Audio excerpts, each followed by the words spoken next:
Well, hey everybody, happy Thanksgiving Eve. So this is a follow-up on Monday's video, and if you haven't watched it yet, it just talks about being bold and being willing to share our faith and to share love with other people, and how a lot of times we don't know what other people are going through, and we don't realize sometimes that what we have to offer them may be exactly what they need at that time. And so I just encouraged all of us to be more willing to do those things.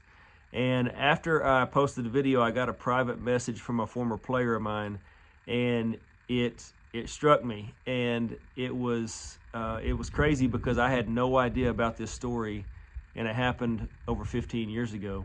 So I asked him if I could use that story in a message, and he said yes. So thank you for that. I'm not going to mention his name, but it went right along with what we talked about on Monday. And so I got this message, and it said, "Hey coach, I just finished watching your most recent video, and it really reminded me of a conversation that I've hoped to have with you at some point." He said, "This may sound weird, but one time you made a phone call to me that I think in the end ended up saving my life in a roundabout way." And I said, "Oh yeah, what phone call was that?" And he said, "It was my junior year, and we had a practice in the evening, and it was the only practice I ever missed. And he said, you called to check on me, and you asked me if everything was okay. And he said, I told you everything was fine, but he said, I was having a really, really rough evening at home. He said, I was really struggling with it, but I told you everything was okay, and we left it at that." And he said, I had never had anybody call and check on me and just ask me if everything was okay. He said, so it was at that point that I decided to keep going and to keep trucking. And I thought, holy cow, like, you know, I don't tell that story to pat myself on the back, because I did nothing that I felt was out of the ordinary. I had a kid gone from practice that was never gone, and so I just called to check on him. And it really hit home that three things. One, we don't know what other people are going through, because I had no idea what was going on with him at home.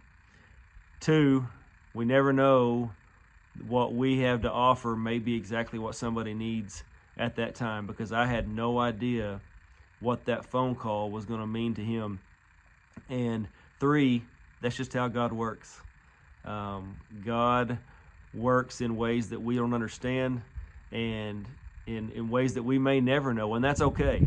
But 15 years later, he and I got to have this conversation, and you know, we've kept in touch over the years, mainly through social media, but it was really awesome to get to have this conversation with him through these messages after that video. And so just once again, thank you to him for allowing me to share this. And that's just a real life story of how something little to us can mean so much to somebody else. So I just encourage you, don't ever think that any act of love or kindness is too small, because it may just be exactly what somebody needs. So happy Thanksgiving, and as always, love God, love people, go make a difference.